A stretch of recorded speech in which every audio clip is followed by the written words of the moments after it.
Good afternoon, ladies and gentlemen. Welcome to another book reading on Listen with Vobes. This time I got on the right channel. Thank goodness. I made a terrible error yesterday and it plagued me that I'd forgotten which YouTube channel. You know, they have far too many channels. So Listen with Vobes. I've got my Harris tweed jacket on today because it's pretty chilly in the studio. It's chilly everywhere. It's been a lovely sunny day so far, but it does seem to be getting a little bit chillier. I'm just going to adjust this microphone before we get cracking. Just a little bit closer so it picks up all the best audio. I hope you're well out there and that you are warm. I've lit the Hissey in the other room so that I can keep the house reasonably warm. I'm going to edit my video that I was filming this morning, which hopefully has come out okay. I shall edit that in this evening, so I shall need to light the other fire as well. Let's say a few hellos to a few people. Hello to the lovely Julia, to Tall Podge, nice to see you there, who says, I'm really looking forward to the reading. Excellent. The Green Man, hello to you. Billabong O'Neill, Justine Jones, Mark Donny McLeod, who found us, all right. Turbo Stream, I've said Mark Donny McLeod, yes. John F, missed yesterday but managed to find the replay. Yes, sorry, I'd cocked up yesterday anyway. So that's good. Carol Glue, hello to you. Nigel Sadler, hello. And Philip Hammond and Mary, good afternoon. Today on the quiz of which jumper of Mary's am I wearing? I'm wearing the nice cream one. Brighton Calling, says Jane Poulton. And Nigel Sadler says, you look frozen in today's video. Do you know what? We were frozen. I was I don't know why I was particularly cold. Everyone keeps telling me I've lost weight. And I think that the little layer of fat was keeping me warm in previous years. So I have got this is like a blooming blanket. I can tell you, it's like wrapping yourself in a blanket. It's lovely. It's good on the inside. It was just a harsh wind yesterday. So there we are. My bread is on the first proofing, says Turbo Stream. We've got our fingers crossed for you. Linda Kane is here. We can start. As you know, we're reading Southern English Roads. We're halfway through, or very close to the end of chapter 8, towards chapter 9.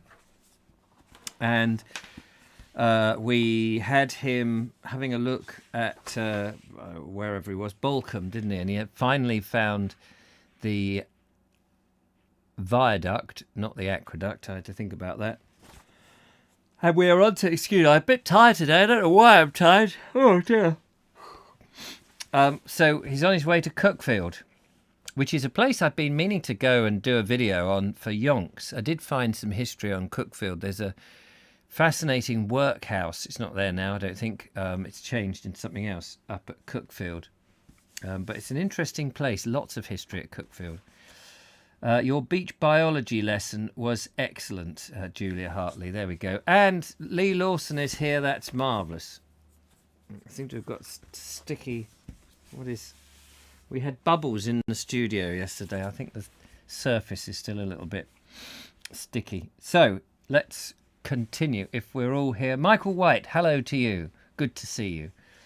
So, I got a glass of PLJ in the studio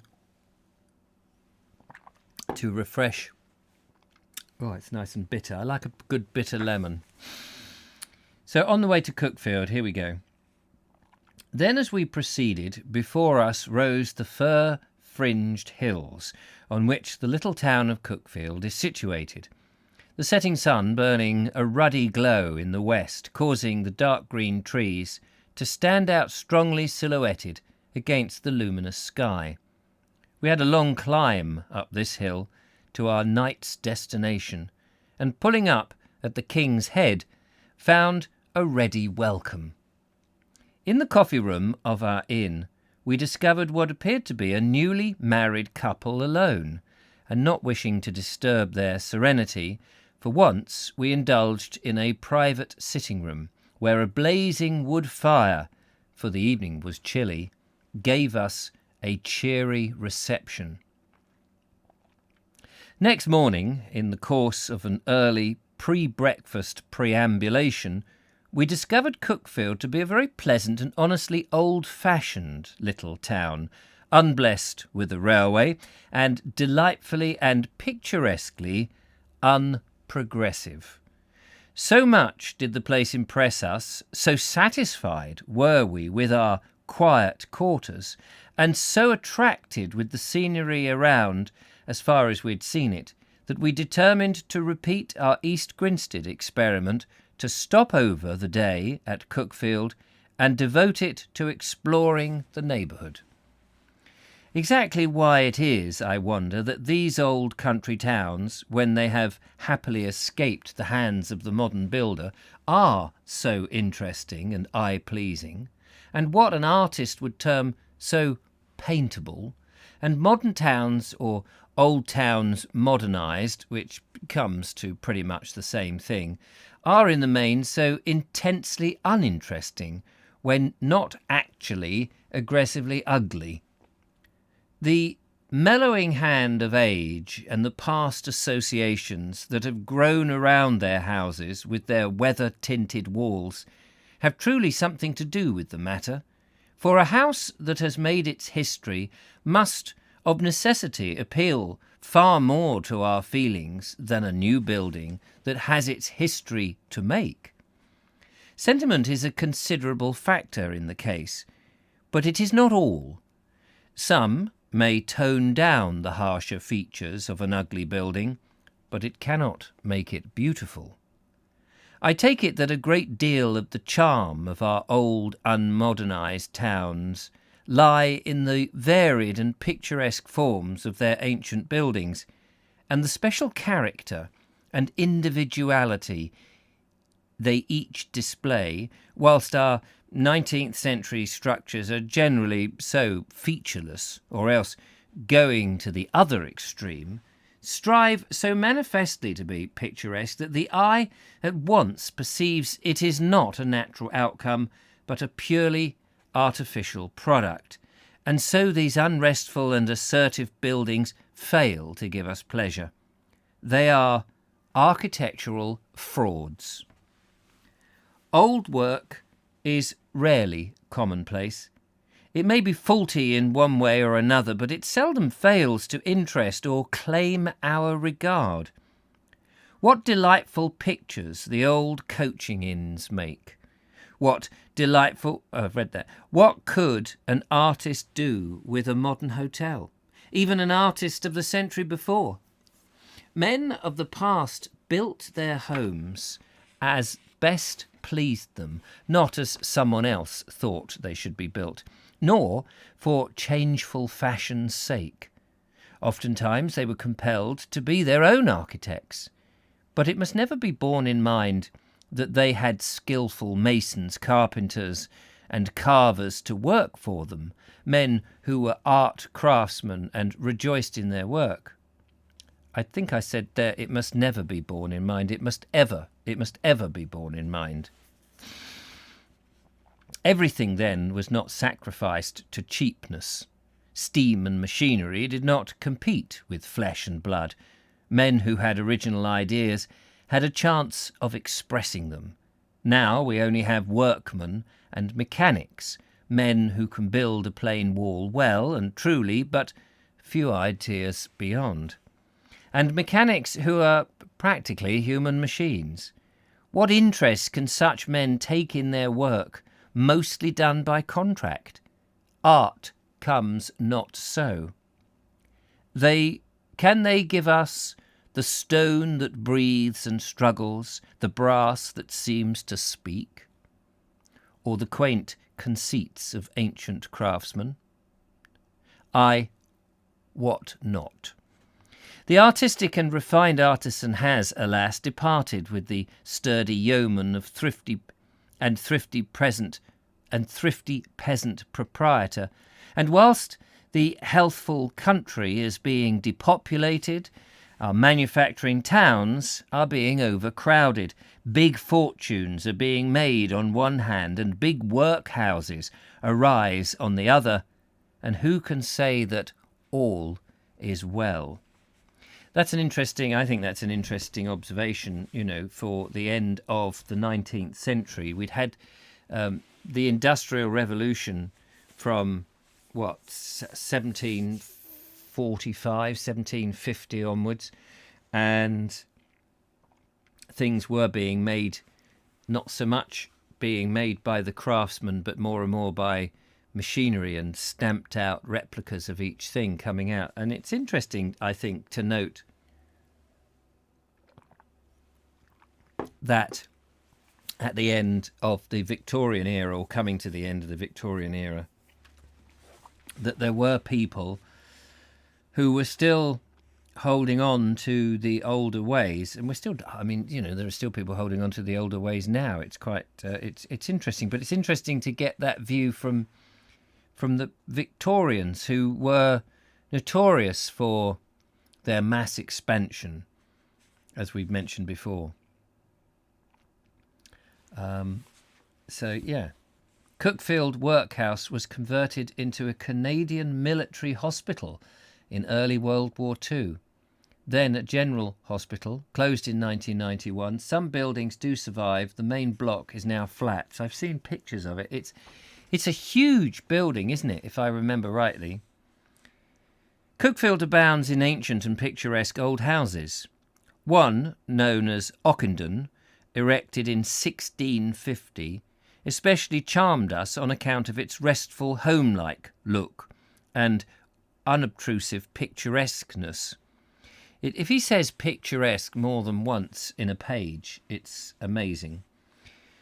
It seems to us almost an ideal country home of the modest type, yet withal a home in which a duke or a millionaire might dwell, and not to be ashamed. Yeah, well, these days, if your house is 1650, you have to be a millionaire to live in it. It's, in 100 years. So it was like a modest place back then, but now it's a salubrious place, isn't it?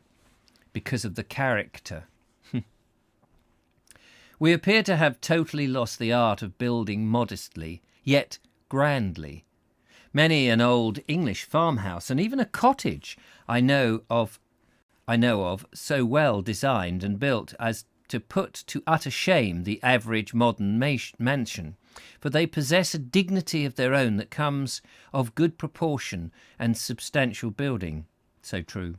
At Ockenden in the 17th century lived Timothy Burrell, who is known as the Pepys of Sussex, from the very interesting diary that he kept, which throws a curious sidelight on the manners and the doings of the time, and is quaintly illustrative of the social life that prevailed in England then. There are many other old houses in the clean little town that also delighted us, but the chief point of interest at Cookfield is the ancient mansion of the Surgesons, known as Cookfield Place, situated in a large and well-timbered park close by. The house is approached from the main road by a fine and flourishing avenue of limes, at the end of which is a grey old gateway tower that has to be passed before the entrance is reached. This tower gives quite a quaint feature to the approach. The avenue contains a historic relic known as the Doom Tree, which tradition asserts drops a branch just before a member of the family dies. Cookfield Place is the original of Rookwood in Harrison Ainsworth's romance of the name.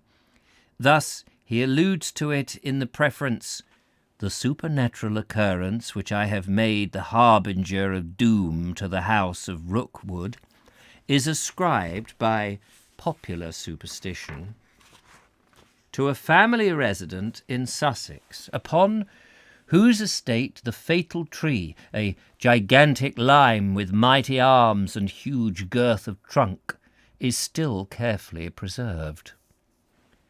Cookfield Place, to which this singular piece of timber is attached, I may state, the real Rookwood, is the real Rookwood Hall, for I have not drawn upon the imagination in describing the seat and domains of that fated family.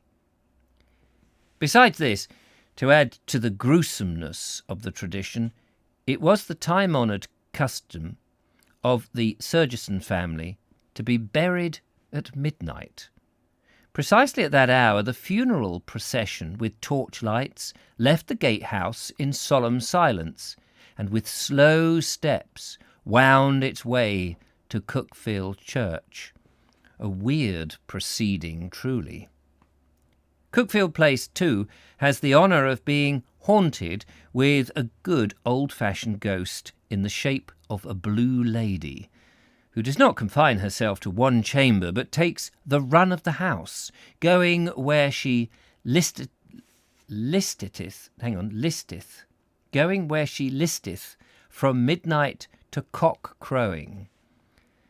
But as we saw the time-toned mansion on that bright sunny morning, it looked anything but a gloomy or haunted abode. However, one should view such places in the subdued gloaming or in the mystic moonlight to be in accord with the old-world legends that have gathered round their time-worn walls, as Scott advised people to visit fair Melrose, though he confessed to a brother poet, Bernard Barton, that he had never gone a bat hunting to see the ruins himself, and added in verse, "Then go and meditate with awe on scenes the author never saw, who never wandered by the moon to see what could be seen by noon." Well, I suppose poets and painters are allowed a certain amount of licence. Scott wrote and Turner painted poems, but both romanced considerably, and romancing is an art. Anyone can accumulate facts. Acting upon our decision after a morning's very profitable sketching and photographing round about Cookfield, we started forth in the early afternoon upon an exploration of the neighbourhood. We had heard that there was an interesting and quaint old manor house called East Mascalls, some 5 or 6 miles away, and we were determined to drive thither and inspect it. We found by our map that we could get there by one line of country, returning by another so as not to repeat our road, always a point of consideration with us. And we have come to the end of chapter 8. We are now on chapter 9. What have we got going on in the chat room? Linda Kane told us about the workhouse. Phil and Mary said, my sleeping quarters were in the Nissen huts. What, in Cookfield? Oh, right. When were you there? I'm just looking back to see if there was any remark about that. Lee Lawson says, our cottage predates 1670, but it is not salubrious, and we're certainly not millionaires. No, but I imagine if you sold it now, imagine what you would get for it now. I mean, I would no idea, but I think you'd have to be pretty rich to buy a place as beautiful and as quaint as Lee Lawson lives in. Edward Moulding says the arts and crafts movement seems to have bypassed Mr. Hissey. Yes, I think so. Michael Ian Dukes. Hello to you. Hello, Richard, he says, and everybody else. I was born in Cookfield Hospital 65 years ago last Friday. Happy birthday for last Friday. Well done for surviving, and how interesting to be born over that way. And Mark Donny McLeod says, having a friendly spook in an old house does help with bookings, as many an old hotel will tell. I've worked in a few. Rhinefield House Hotel in Brockenhurst boasts 3. And Michael White says, hi, Ian Dukes. And Dave of Yours says, I have eaten a cottage pie older than that. Have you? I hope you were all right as a result of it. So we move on to chapter 9, ladies and gentlemen. It looks like we are going to Haywards Heath. Haywards Heath, Haywards Heath. It's the place to have your teeth removed. I made that up, clearly. From Cookfield, we drove first to Haywards Heath, along a level road that took us on high ground, affording extensive views to the right of the sunlit downs, and to the left over a pleasantly wooded country. We noticed that the footpath running alongside the highway was in parts roughly paved with stone slabs in like manner to the Derbyshire ones. Many of these stones showed markings resembling the ribbed sea sand, or on nearer inspection we imagined them to have been originally formed by ancient waves washing on an ancient sandy shore countless centuries ago. That sounds like they're talking about Horsham Stone, which is if I remember, it's a sort of sandstone or a limestone. It must be a sandstone, I imagine. I only learnt this fairly recently, that they mine or quarry the stone, I should say, by taking out. I guess it's quite brittle, is it? Nigel Sadler probably knows the answer to this, but they don't dig in a way that you would dig out your chalk or your sand or other rocks, but they skim it. So the quarries are not deep. They sort of skim underneath and they come up with these long stretches of sandstone. And I know that they are ribbed and stuff because I remember Cynthia Julian taking me to West Grinstead Church, and there they've got these stone slabs on the floor, on the ground, and they go down to what was the remains of the Ada, I think it was, West Grinstead, that comes in, which is at one point was where they brought the boats in. It was far, far bigger, with the timber to build the churches along that valley. Anyway, I just thought I'd mention that, but it sounds like Horsham stones but they look like they're ribbed where the water and prehistoric times are settled. It's interesting to trace the markings of the prehistoric seas, thus strangely preserved to us by the stratification of old ocean beds.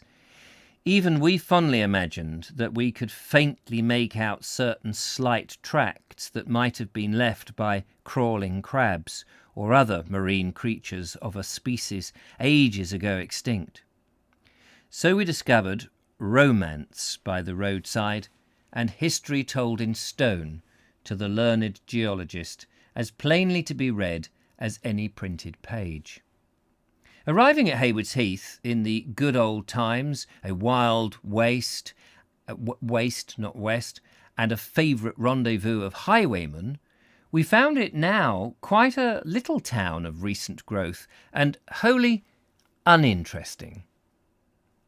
Haywards Heath stands on high ground, and from the roadway a little to the left of the church is to be had a truly magnificent view looking down upon and over the green weald of Sussex. I forget now how many church steeples we counted peeping above the spreading woods, and distant hamlets we noted, half drowned in foliage, but revealed by the blue films of uprising smoke. By the way, it is a noticeable fact that in the wooded parts of Sussex the churches will be found almost invariably to be built with steeples, whilst in the South Downs and more open districts simple square and often somewhat squat towers prevail. This would seem to suggest that the medieval builder sought to proclaim his structure in the low woodland districts by a tall steeple that should lift itself above the level of the country, whilst elsewhere in Sussex a tower was deemed sufficient. This is pure conjecture on my part, but whatever the reason, the fact remains.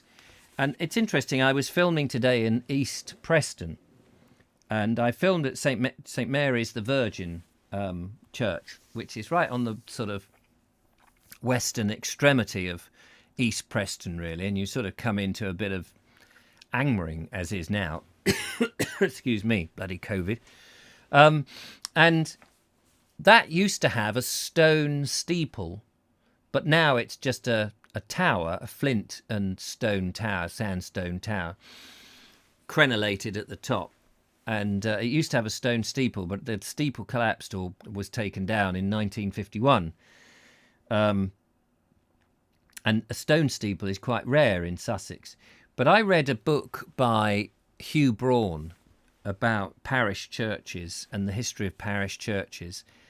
And in the Saxon times, people don't necessarily realise this, the churches were built very tall as they could. A lot of them, obviously, out of timber. And there were, back in those days, so many steeples. And often when they built them in stone, they had steeples, but the steeples rotted. So there were steeples everywhere. But over time, as you got into the medieval period, these steeples, hundreds of years had gone past and these things had rotted or weren't as well made as others. And so many of them did disappear. And so what we see as these towers that he's talking to used to have a steeple, but they've since gone. Mike Stevens says, just come out of Sussex Eye Hospital after a bad accident and just recovering now. At least I can see. Oh, Mike, I'm sorry to hear that. What happened? What was the accident? We're all a bit worried. Yes, a very red eye after some bamboo and I had an argument. Oh, blimey. When it comes to eyes, I do know about the problems that you can have with an eye. But as you say, at least you can see. Thank goodness for that. The last thing you want to do is lose an eye. Although, if you had a choice between an eye and a leg, I would rather lose an eye than a leg.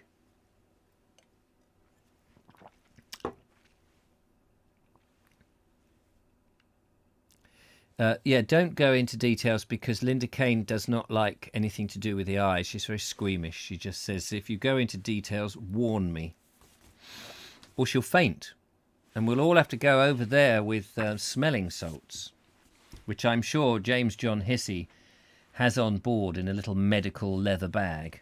Let's go back to the story. Yes. A pleasant drive through a delightfully pretty and undulating country brought us to Skeins Hill, a desolate-looking spot with a lovely inn from which there is a fine view of the Sussex Hills, a prospect more suggestive of a Scotch moorland than a portion of a southern country. From here we inquired our way to East Mascalls, and had considerable difficulty in finding it, as the place was not marked on our map, and the directions we received were somewhat confused. Sussex lanes, moreover, are as winding, as endless, and as puzzling as ever are those of Devonshire, in spite of their superior frame in this respect. Indeed, of the two, I honestly consider that Sussex lanes bear the palm for bewildering wanderings. It is a long lane that has no turning, truly, but what I complain of in the Sussex lanes is that they consist of nothing but turnings. One man, of whom we inquired our way, incidentally remarked that he had left America an hour ago. This casual and unsought-for information by no means impressed us with the reliability of his directions. In truth, at first we concluded that he must have escaped he must be an escaped inmate of the local lunatic asylum. There is a huge one at Haywards Heath. Well, it's flats now, I think, and adjacent to that is the hospital, and adjacent to the main hospital is the bit at the back, which is the brain, what do they call it? Oh, we've been there when Billy had his brain hemorrhage and nearly died, and then had to have brain surgery. It's not everybody who claims that their son had brain surgery and their father had an eye removed. My life has been one strange old thing. But anyway, I forget what they call it now. It's the, what is it? It begins with M, micro, somebody will tell me. But anyway, yes, looking around at the lunatic asylum that once was, and the flats, and you see, as you approach, you see the big water tower, the Victorian water tower. Anyway, There is a huge one at Haywards Heath, a prominent eyesore in the lovely landscape for miles around. It's funny, it's a stark building for sure, but it's Victorian, and it's I guess it could be seen as an eyesore, but at the same time, it's quite a nice, in terms of how they build hospitals today. It's nice, but I'm sure the proportions and its usefulness as a hospital is not suited for purpose anymore. Anyway, I think it made some very nice flats. Well, I've lost. Oh yeah, excuse me. There is a. It appears there is... Oh, yes, here we go. We afterwards, however, discovered in the course of conversation a reasonable explanation for the extraordinary statement. It appears that there is a little colony of cottages, each having an allotment of an acre for cultivation, established in the ancient wilds near Haywards Heath, and that this colony goes by the name of America. These cottages, together with the land, are let for £0.50 a week, the whole thing being the scheme of a philanthropic Quaker who planted and started the colony last century. Neurosurgery, that's right, yes, neurosurgery, that's the one. Thank you, Julia and Dave and Mike, exactly. At length, after much pleasant wandering along the narrow hedge-bound and tree-bordered lanes, we eventually reached the ancient manor house of East Mascalls, originally built by a family of that name in the 16th century. This we found to be in a state of most picturesque ruin, fast hastening, alas, to further decay.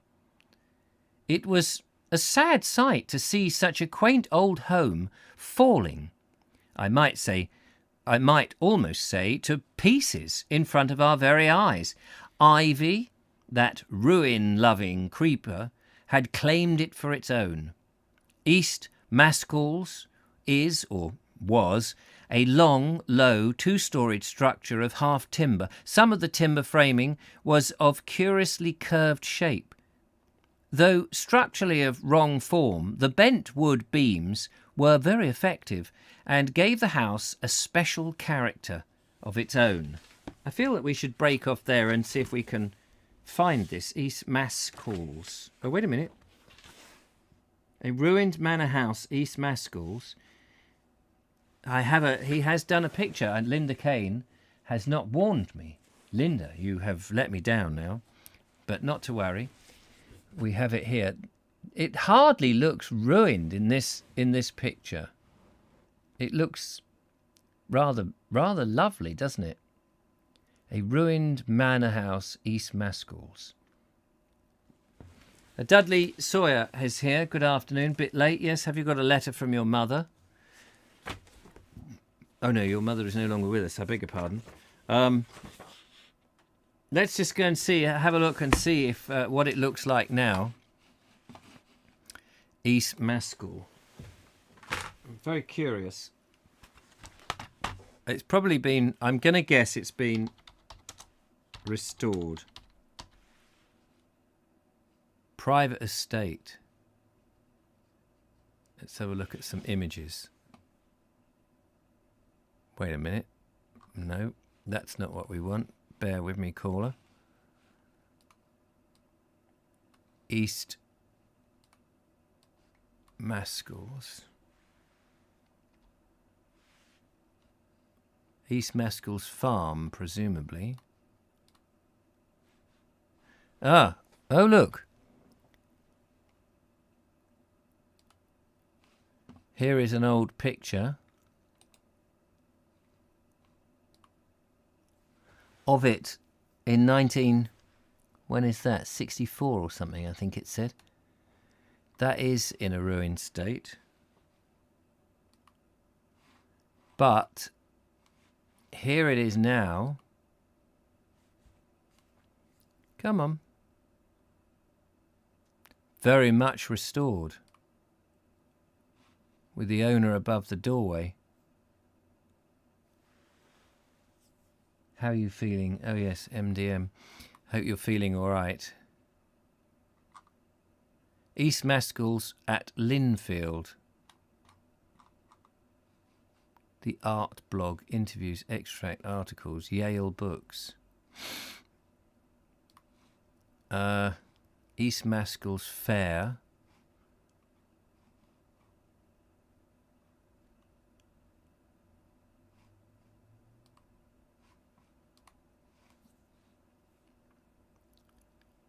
Oh, this is from a book. What have we got here? On the other side of the line, 2 miles northeast from Haywards Heath, is Linfield, with its fine common of Greek geese, its generous duck pond and wide straggling street of old houses, and new, too many new to my mind, rising easily to the graceful early English church with its slender shingled spire. Just beyond the church is one of the most beautiful of timbered houses in Sussex, or indeed in England. It has been restored by its present owner with the most perfect understanding and taste. I wonder when this was written. For too long no one attempted to do much for East Mascalls, a timbered ruin lying low among the fields to the east of the village, but recently it has been taken into hand. A quaint Linfield epitaph may be mentioned, that of Richard Turner, who died in 1768, aged 21. And here it is. I wonder if that's Matey's drawing. Is that the same drawing? Do you think they've just nicked old Hissey's drawing there? Hang on, I'm going to compare it. They've taken out some of the trees. No, it isn't. It's somebody else's drawing, I think.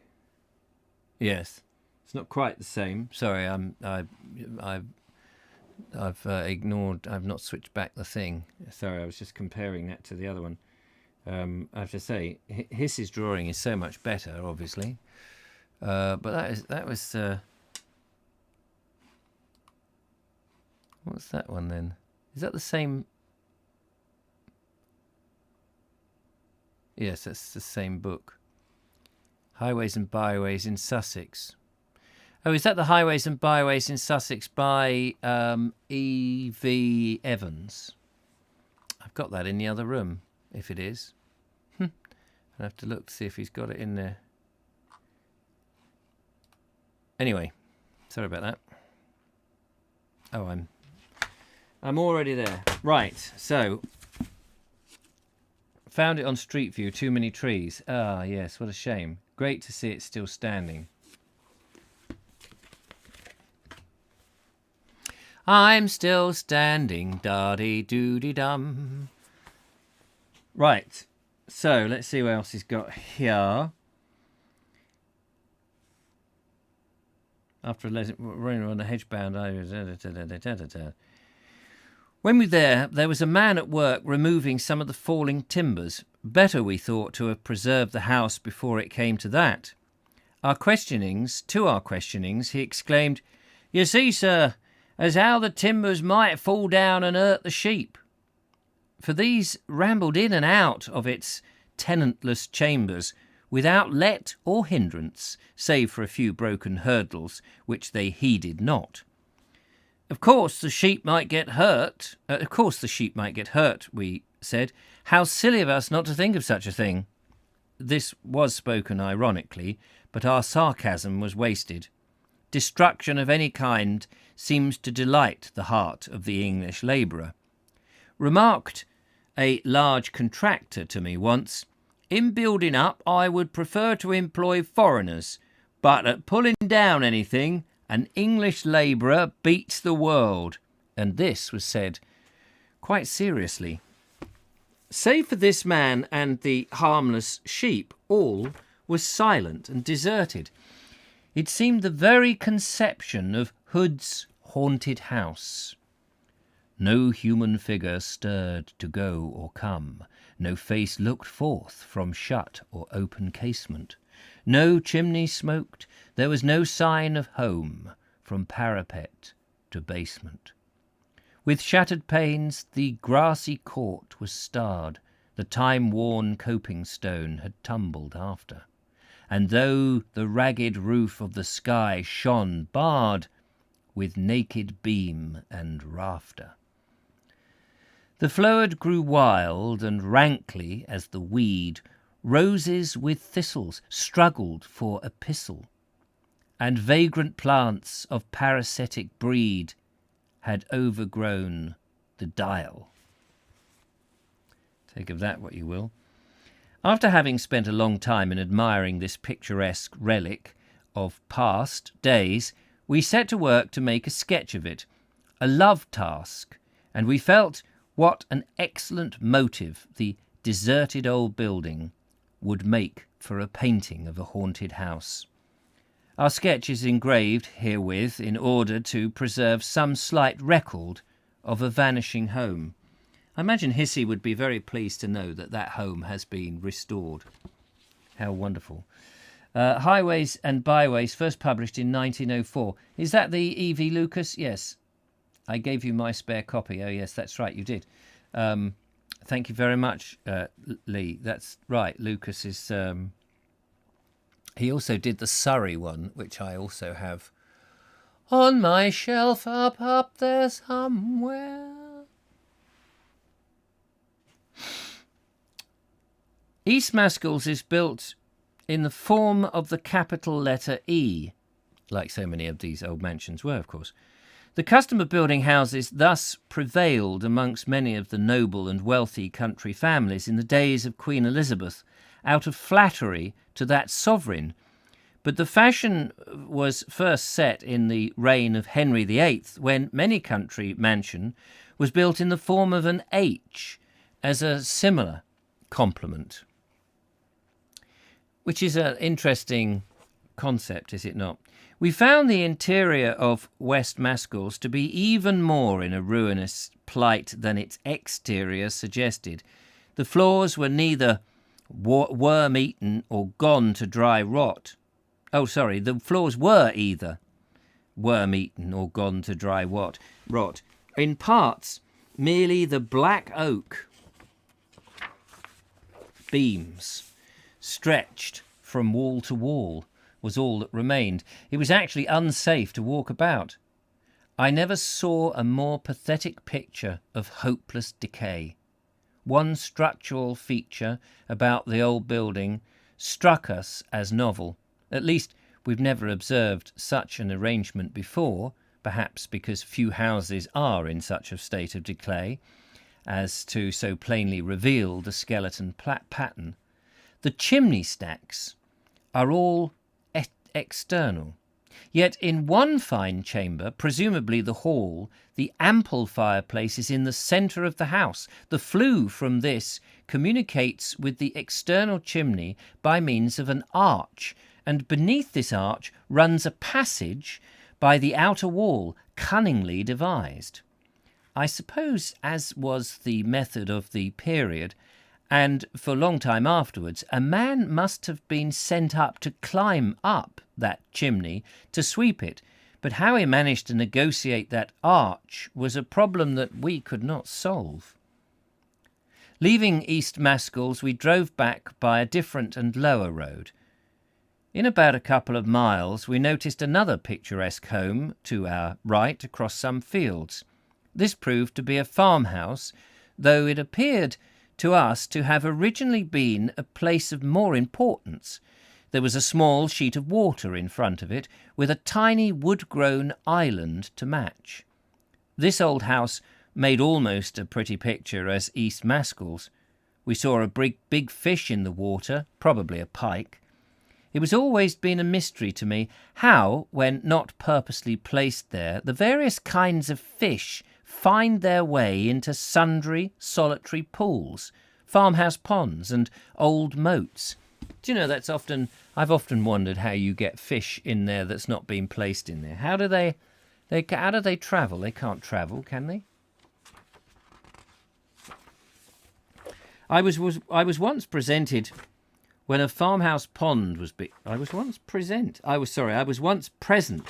when a farmhouse pond was being cleaned out. It was a good 2 miles from any other water, and 3 huge fish were discovered floundering in the mud at the bottom when the pond was drained dry. A mighty pike, a fat chub, and a big roach. I think they were. The farmer had lived there all his life, and from what I could gather from him, no one had ever been known to stock that pond. The most plausible explanation I can give of the mystery is that probably fish spawn is sometimes carried by birds to different spots. Does anybody know how that works? Is that a thing? Good to know you're feeling better. Right, yes. In another mile or so, our road opened out to a pleasant and wide common, bounded on 3 sides by fields, trees, or woodlands. On the third was a pretty pond, round which were grouped some picturesque cottage homes, with their gardens sloping down to the water's bank. This was the beginning of the charming village of Linfield, as pleasant and as picturesque a spot of its kind as may be found in all of England, that land of pretty villages. From the pond, a wide road lined with old-fashioned houses. Wait a minute, weren't we in Lingfield a minute ago? Or were we in somewhere else that sounded like Lingfield? I say a minute ago, yesterday or sometime. I thought we had already been to Lingfield.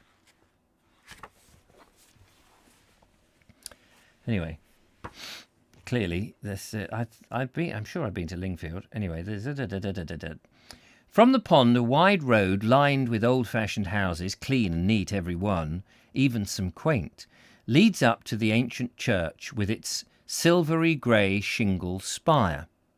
The houses were all of periods dating downward from the 16th century to the present. Some, we noticed, were roofed with stone slabs, probably Horsham stone, some with slate and others with tiles.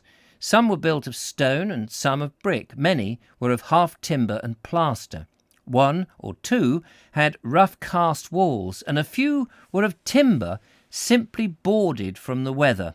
A variety of material, very delightful to the eye, not given to love too much uniformity, and rejoicing in the changeful form and colour.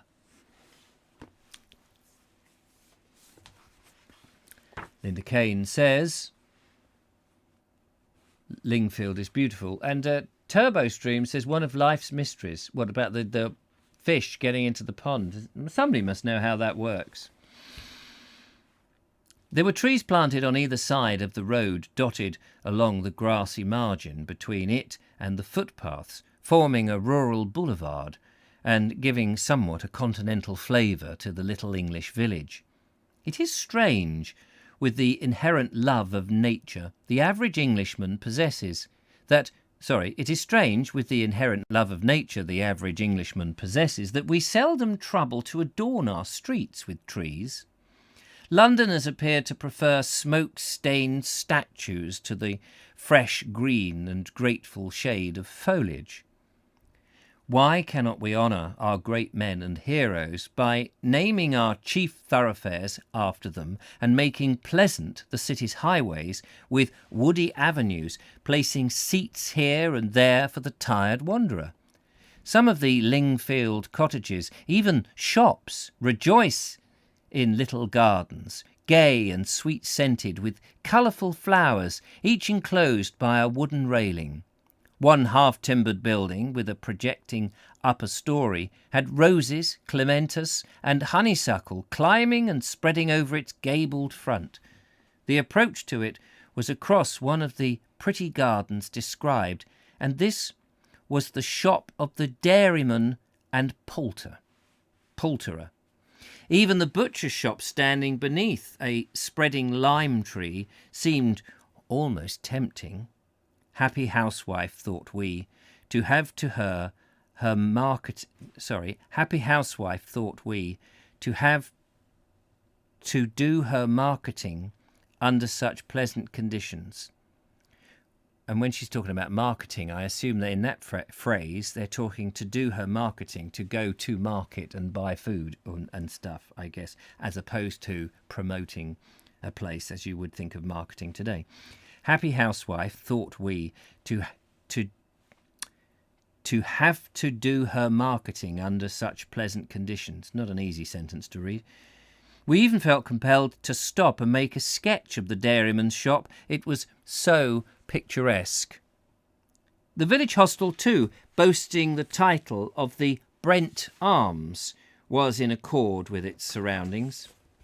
And through the wide open doorway thereof we caught a peep of a green and sunlit garden beyond. So cool, clean and inviting looked the little inn that we needed no excuse to stop and try the tap. A draught of clear nut-brown ale is a thing not to be despised by the thirsty wayfarer, and this you can generally get good anywhere in rural England. Moreover, it is safer to drink than water, which, unboiled, unless you are certain of its purity, may not be free from danger. Now that is interesting. That is a very interesting point, because we know that from medieval and Middle Ages and things like that. Don't drink the water. They didn't drink the water. They had ale. But this is this is only 100 and something years ago, 1896 to 98, whenever it was being written, or he did the trip. And even then they're still saying better to drink beer because the water. And I guess that's because water was still at that point being pulled up from wells, and as we know, not so long thereafter there was a lot of typhoid poisoning and stuff going on. Duly refreshed, and after a chat with the civil landlord, for which no charge was made, we, as if you would be paying to chat to the landlord, that's amazing, we continued our explorations of the place. Approaching the church, the parsonage is worth a glance. The churchyard is raised on a wall well above the roadway. A tombstone stands there about on a level with the eye and greets every passer-by thus: "Lo, here I lie with my two babes, all covered with cold clay." It's a fairly bland and yet bold statement. This mournful statement stares you in the face, so you cannot help noticing it. I think if I lived in Lingfield, that tombstone would prove intensely irritating to me in time. When I want to read epitaphs, I like to go into the churchyards for the purpose, but I do object to having them forced upon me when I'm not in a proper mood. Then I resent their tire moralising, and they also fail to raise my sympathy. He is a strange old character, isn't he? Just beyond the churchyard, we were delightfully surprised by coming wholly unexpectedly upon a most picturesquely charming and interesting house, some part old and some part modern. But the new portion has been built in such loving imitation of the old that the harmony is complete. From chimney to basement, the house is a picture. Old forms of English architecture have been faithfully adhered to, even in the smallest details, and the happy result shows that it is not age alone that gives to many an ancient building its beauty, for here we have it in a modern one. A date stone set in the end of a quaint gable bears inscribed upon it C.E.K. Hoc Opus FF Anno Domini MD CCC XC1. I don't know what that means, or the date rather. The house is appropriately surrounded by a formal garden with prim walks, clipped trees, beds of old-fashioned flowers, terraces, espaliers, bowling green, sundial, pigeon cot, and all that goes to make a real old garden so delightful to wander in and so pleasant to look upon.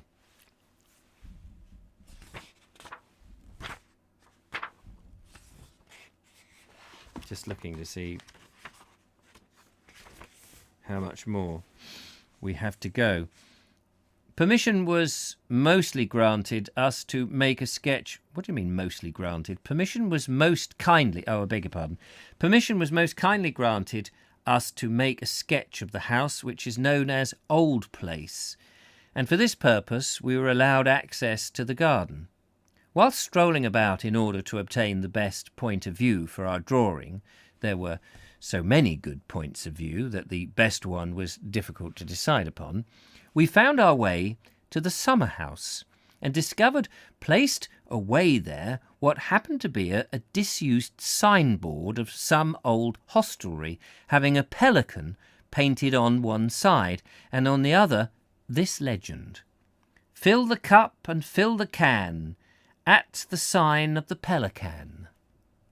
The pelican is a rare sign nowadays, though once it was held in much esteem by innkeepers. Why it has fallen out of favour I cannot say. Can it possibly be, I wonder, because it so readily lends itself to ill-natured jests about the size or length of its bill?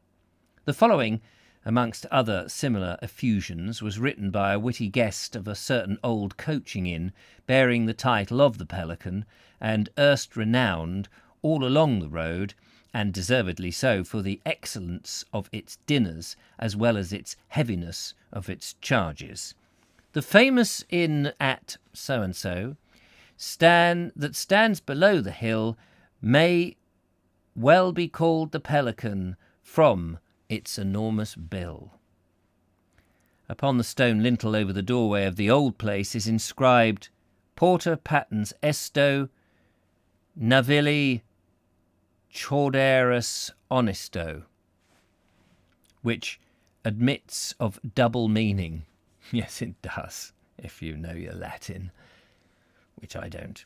This inscription was, I believe, originally engraved even, on the arch of the gatehouse of Cleve Abbey in Somerset, and may still be found there. Right. A little below the old place, the pleasant village of Linfield ends. And that is where we're going to pause today, a little below the old place, because he's going off somewhere else. And I think we will pause there for the day's reading. Thank you very much for bearing with me. Old place looks very impressive, very Tudor.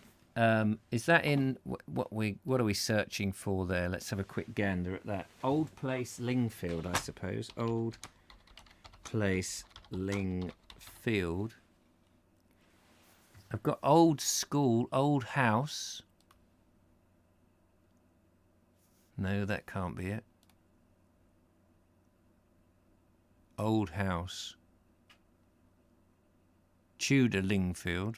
Wait a minute. Lingfield. We were at Lingfield a minute ago, weren't we? Hang on. What is this? Not Lingfield. It's That's where I thought we were. What is this place called? I've got confused now. Lingfield and... is that not Lingfield? Lindfield and Lingfield. Lindfield. Oh yes, Lindfield. Old place. Lindfield.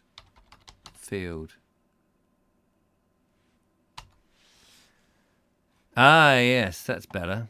Sorry about that. Change one letter of it.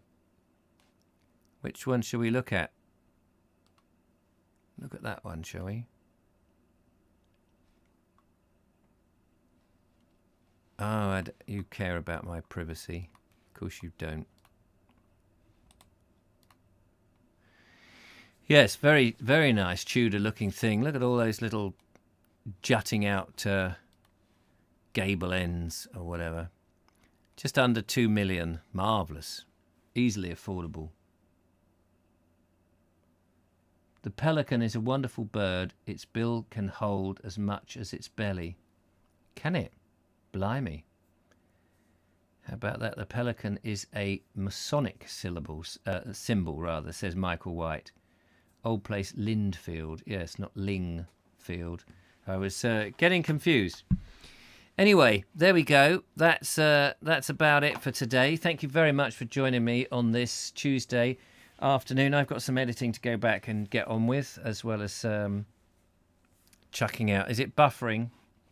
Don't panic, we're ending now. So apologies for the buffering. We had a slight moment where OBS just suddenly crashed and relit its fire.